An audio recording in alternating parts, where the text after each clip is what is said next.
Hello student, आप लोग कैसे हैं? आशा है कि आप लोग अच्छे होंगे। मैं दीपक कुमार।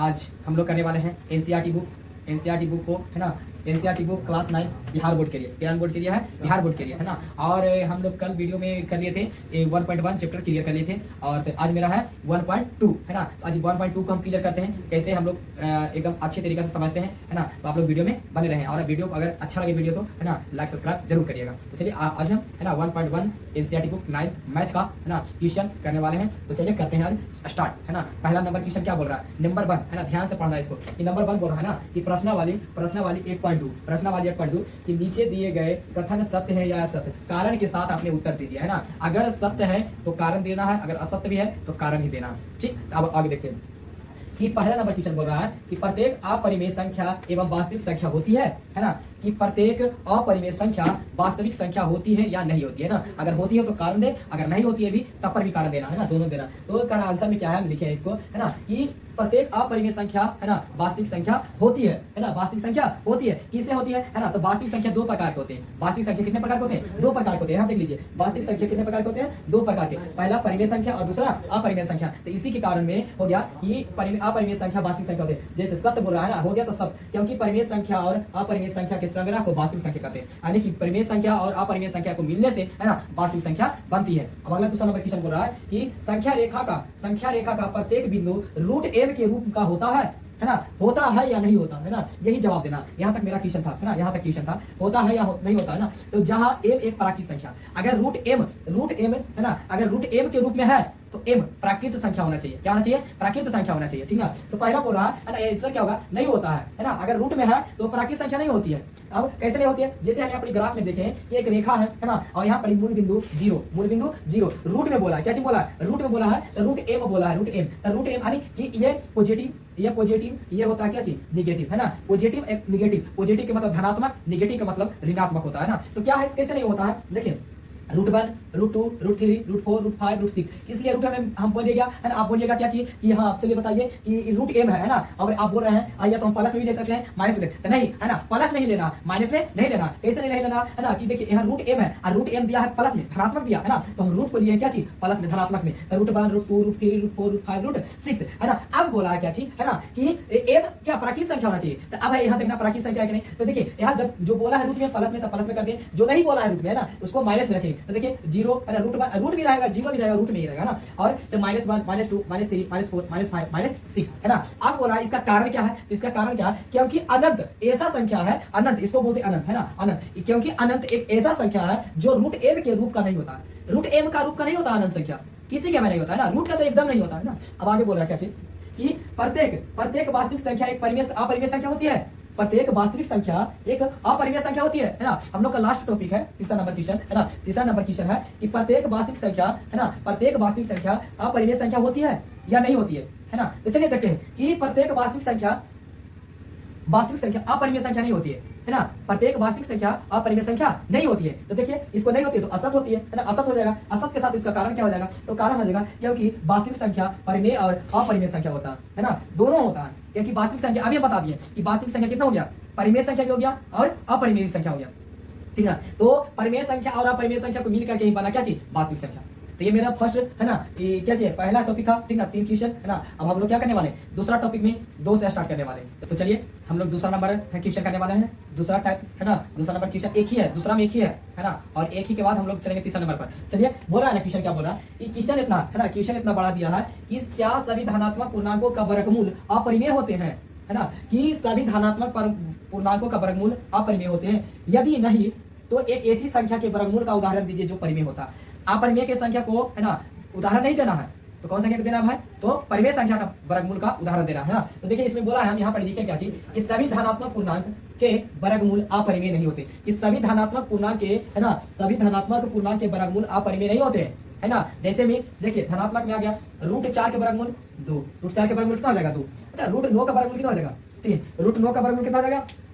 3, है ना। अच्छा, अगर हम बोल दिए √36 का वर्गमूल कितना हो जाएगा? 6, है ना। अगर हम बोल दिए 49 रूट 49 की वर्गमूल कितना हो जाएगा 7 है ना। तो ये सब क्या है, ये सब सम संख्या है ना, ये सब धनात्मक में है ना। अच्छा देखिए ये सम संख्या भी है ना, सम संख्या भी है, ये भी सम संख्या। अच्छा ये देखिए ये रूट में आया है ना, ये धनात्मक पूर्णांक है, मगर ये देखिए तो इसमें विषम संख्या, आभास संख्या, क्या संख्या, आभास संख्या है ना। तो यह 36, यहाँ देखिए ये सम संख्या आ गया, ये विषम संख्या। इसीलिए बोला गया है ना कि सभी धनात्मक पूर्णांक के वर्गमूल अपरिमेय नहीं होते, परिमेय भी होते हैं, अपरिमेय भी होते हैं, है ना। तो यही मेरा दूसरा टॉपिक है ना। और दूसरा टॉपिक में ये हम लोग का क्या करना पड़ा, यही हम लोग का है ना। ये यहाँ पर दूसरा नंबर एक ही क्वेश्चन था, ठीक ना। अब एक ही क्वेश्चन है तो इसको हम कर लिए। अब अगला हम लोग का क्या है, तीसरा नंबर है ना। तो तीसरा नंबर में अगला हम लोग टॉपिक जैसे बोल दिए है ना, जैसे बोल दिए हम लोग कर लिए बोलते चलिए रूट 16 का वर्गमूल कितना हो जाता है, 4 हो जाता है, 4 होता है नहीं होता है ना। अगला हम लोग है ना, अगला हम लोग क्या कर ले कि चलिए 49 16 हो गया। चलिए इसको हम कर लेते हैं कितना 121 का वर्गमूल कितना होता है, 11 का वर्गमूल 121। अच्छा 144 का 12 है ना। तो ये सब सम संख्या विषम संख्या, सम संख्या विषम संख्या है ना। तो इसीलिए हम लोग बोले कि धनात्मक पूर्णांक का वर्गमूल नहीं परिमेय संख्या होता, नहीं अपरिमेय संख्या होता है ना। तो चलिए हम लोग अगला टॉपिक में तीसरा नंबर क्वेश्चन से स्टार्ट करते हैं। किया जाता है ना, इसे मान नहीं दिया, दिखाना है सिर्फ है ना। तो चलिए हम लोग दिखाते हैं संख्या रेखा पर करा। तो हम लोग एक रेखा पार लेते हैं, चलिए एक रेखा पार लिए है ना, रेखा पार लिए, ये रेखा हम लोग का हो गया। तो रेखा हो गया, मान लेते हैं बीच में है ना, मान लेते हैं बीच में 0 होता है, मूल बिंदु होता है ना। और यहाँ से हम लोग मान लेते हैं 1, यहाँ से मान लेते हैं 2, ठीक ना। अब इधर से भी मान लेते हैं, चलिए -1 -2, यहाँ पर इतना तक हम लोग मान लिए है ना। मानना है, दिखाना है सिर्फ रूट पार। अब आगे कह रहा ना कि निरूपित किस प्रकार किया जा सकता है, इसको निरूपित कैसे किए हैं। तो चलिए यहाँ से हम लोग मान लिए कि एक बिंदु से 0 बिंदु से है ना एक त्रिभुज का निर्माण करते हैं। कैसे का निर्माण करते हैं, त्रिभुज का निर्माण करते हैं ना। ये थोड़ा ज्यादा बड़ा हम लोग है ना, यहाँ पर देख रहे हैं त्रिभुज का निर्माण करते हैं, यहाँ पर है ना त्रिभुज का निर्माण कर दिया। चलिए त्रिभुज का निर्माण करते हैं। अब इसको नाम हम देते हैं कि नाम देते हैं A B है ना। ये मेरा हो गया क्या चीज C। जब C से निकला मेरा कर्ण है ना, विकर्ण, यही है ना, इसी का मान हम लोग का दिया है ना, इसी का मान दिया है ना। संख्या रेखा पर रूट 5 किस प्रकार का निरूपित किया जाता है ना,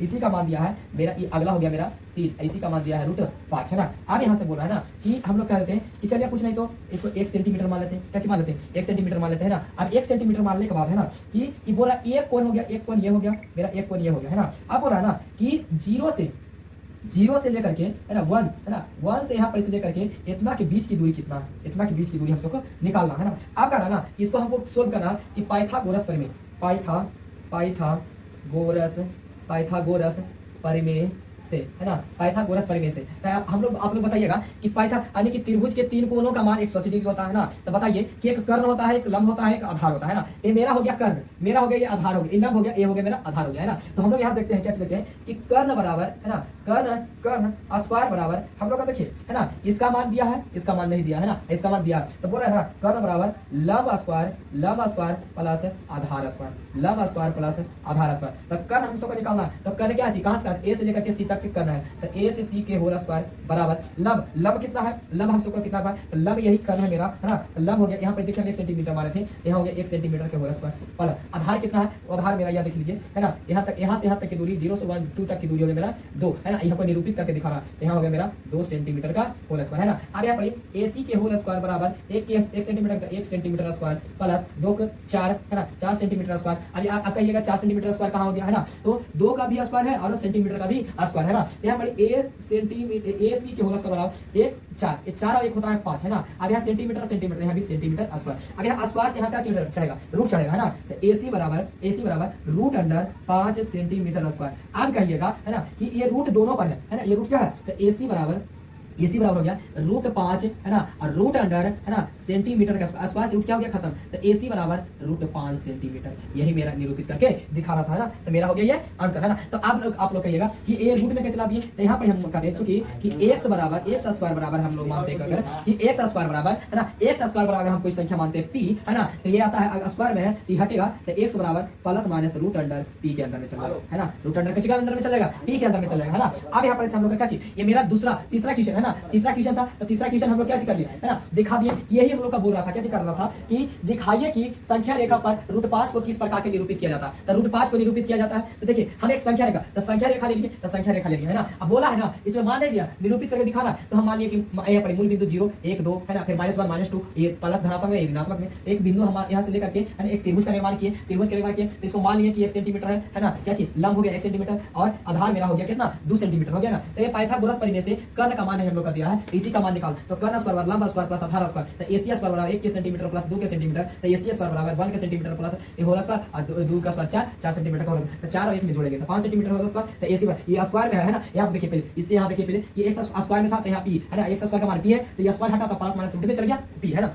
यहाँ ये देना था कि यहाँ स्क्वायर था, तो ये स्क्वायर यहाँ से हट गया है ना, स्क्वायर जब हटा तो प्लस माइनस में ये दिखेगा है ना, प्लस माइनस में हम लोग लिखेंगे, तो एसी बराबर plus minus root 5 centimetre square है ना। अब यहाँ पर आ गया मेरा, तो यहाँ पर भी स्क्वायर हट गया, तो ये दोनों पर सेंटीमीटर में भी है और रूट और 5 पर भी है, रूट 5 है ना। तो यहाँ पर रूट 5 का वर्गमूल है, तो रूट 5 सेंटीमीटर स्क्वायर है, तो स्क्वायर से रूट अंडर क्या हो गया, खत्म हो गया, तो मेरा बच गया प्लस माइनस है ना, प्लस माइनस रूट 5 है ना। तो हम लोग प्लस माइनस इतने दिया प्लस का, तो एक हम लिख लेंगे है ना, लिख रहे क्या चीज प्लस रूट 5 सेंटीमीटर, मेरा यही हो गया क्या चीज आंसर, मेरा यही हो गया आंसर, ठीक है। तो हम लोग अगला टॉपिक में चलते हैं है ना, नंबर 4। आप लोग वीडियो, ये मेरा लास्ट क्वेश्चन है ना, और इसमें इसको ध्यान देना है, पिछला बार क्वेश्चन तीसरा नंबर के उसी तरीका से है, चौथा क्वेश्चन है ना। बोल रहा क्या चीज कि रूट 2 और रूट 3 को संख्या रेखा पर निरूपित करें, रूट 2 और रूट 3 को संख्या रेखा पर निरूपित करें है ना। तो चलिए निरूपित करते हैं कि संख्या रेखा। अच्छा बताइएगा आप लोग, त्रिभुज है ना, त्रिभुज के तीनों कोणों का मान कितना डिग्री का होता है, तो आप लोग बोलिएगा है ना 180 डिग्री का, और समकोण त्रिभुज में कितना होता है, 90 डिग्री का मान होता है। कितना डिग्री का मान होता है, 90 डिग्री का मान होता है ना। अब यहाँ पर ध्यान देना है, इसको मान धरते ए बी, ये हो गया क्या चीज सी है ना। अब बोला है हम लोग का कि रूट 2, पहले यहाँ पर हम सोल्यूशन है ना, सोल्व है ना, क्या चीज बोला है रूट 2 है ना। पहले हम रूट 2 को करते हैं ना, कैसे करते हैं, रूट 2 को सोल्व करते हैं, तब रूट 3 को हम चाहेंगे आगे। ये बोला है हम लोग चलेंगे कि त्रिभुज ए बी सी है ना, तो ए बी बराबर है ना, बी हमारा मेरा क्या है, कोण बी बराबर 90 डिग्री, क्या है त्रिभुज समकोण त्रिभुज में बी कोण होता है 90 डिग्री है ना। अब यहाँ पे बोला है कि क्या जैसे चलेंगे हम लोग, तो यहाँ पर देख लीजिए कि कोई मान नहीं दिया है ना, तो मेरा कर्ण निकालना पड़ता है और लंब आधार मानना पड़ता है ना। तो मान लेते हैं इसको 1 सेंटीमीटर, इसको भी क्या 1 सेंटीमीटर मान लेते हैं है ना। तो यहाँ पर हम करते हैं क्या चीज कि मेरा कहा है कि रूट 2 लाना, तो पाइथागोरस परिमेय से है ना, पाइथागोरस परिमेय से बोला है कि कर्ण स्क्वायर बराबर रूट लंब स्क्वायर है ना, लंब स्क्वायर प्लस आधार स्क्वायर है ना। तो लंब मेरा हो गया, कर्ण नहीं दिया तो कर्ण एसी स्क्वायर बराबर लंब कितना हो गया मेरा, तो 1 सेंटीमीटर के होल स्क्वायर हो गया, आधार कितना हो गया 1 सेंटीमीटर का होल स्क्वायर हो गया, तो एसी स्क्वायर बराबर है ना, तो 1 के स्क्वायर 1 सेंटीमीटर के होल स्क्वायर प्लस 1 सेंटीमीटर के होल स्क्वायर है ना, तो एसी स्क्वायर बराबर मेरा हो जाएगा 1 मिलकर के बन जाता है 2 सेंटीमीटर का मतलब सेंटीमीटर स्क्वायर है ना। अब यहाँ पर स्क्वायर में है, यहाँ चल जाएगा तो रूट में हो जाएगा, यानी एसी बराबर plus minus root under 2 centimetre के होल स्क्वायर। अब ये है क्या चीज कि 2 सेंटीमीटर, 2 पर भी रूट है और सेंटीमीटर पर भी रूट है, तो एक बार और कर देते हैं, एसी बराबर प्लस माइनस नहीं लिखते हैं है ना, ये हम तक जानकारी होगी, रूट 2 है ना और इंटू रूट सेंटीमीटर के होल स्क्वायर, ये स्क्वायर से रूट क्या हो गया खत्म, स्क्वायर से रूट खत्म, तो यहाँ पर हो जाएगा मेरा एसी बराबर रूट 2 सेंटीमीटर। अब बोला है ना, ये मेरा पहला आंसर हो गया, ये ना ये मेरा पहला आंसर हो गया है ना। अब बोला क्या चीज, अब बोला मेरा ये हो गया मेरा मान रूट 2, ये मेरा मान कितना हो गया, मेरा मान हो गया रूट 2। अब बोला है ना रूट 3 को संख्या रेखा पर निरूपित करें, जैसे 2 का किया है और से 3 को भी करना है ना, तो 3 को करके चलिए यहाँ से एक और हम यहाँ पर देख लेते हैं कि इसको चलिए यहाँ पर बढ़ा देते हैं ना इसको। अब यहाँ पर बोल रहा है ना कि एक और हम लोग का बनाना है संख्या रेखा पर निरूपित करना, तो यहाँ पर इसे चलिए है ना, इसको हम यहाँ पर चलिए इसको अंदर में करके रूट 2 है ना, यहाँ पर इसे है ना, ये मेरा हो गया है ना, एक और त्रिभुज का निर्माण हो गया है ना, एक और त्रिभुज का निर्माण हो गया, इसको नाम हम लोग देते हैं, चलिए ओ देते हैं नाम है ना। अब बोला है ना कि ये मेरा आधार हो गया, ये हो गया लंब है ना, ये हो गया कर, इसको चलिए मैंने लंब नहीं दिया, एक हम मान लेते हैं, कितना मानते हैं 1। अब हम सबको करना है कि है ना कि अब त्रिभुज ACD, तो ACD से हम पहले किए थे ABC से, अब ACD से है ना दूसरा में, तो त्रिभुज में है ना कौन सी बराबर अगला बन जाएगा, कौन सी बराबर ये 90 डिग्री, कौन सी बराबर 90 डिग्री। तो अगला हम लोग देखते हैं कि AD के स्क्वायर बराबर है ना, तो फिर से हम लोग करेंगे क्या चीज, यही फार्मूला कितना हो जाएगा 3 है ना, 2 1 3 हो जाएगा, तो AD के होल स्क्वायर था यहाँ पर ये स्क्वायर है, चल जाएगा तो प्लस माइनस में है ना, तो AD बराबर प्लस माइनस रूट अंडर 3 आ जाएगा, तो मेरा हो जाएगा क्या चीज, यही मेरा एक आंसर हो गया कि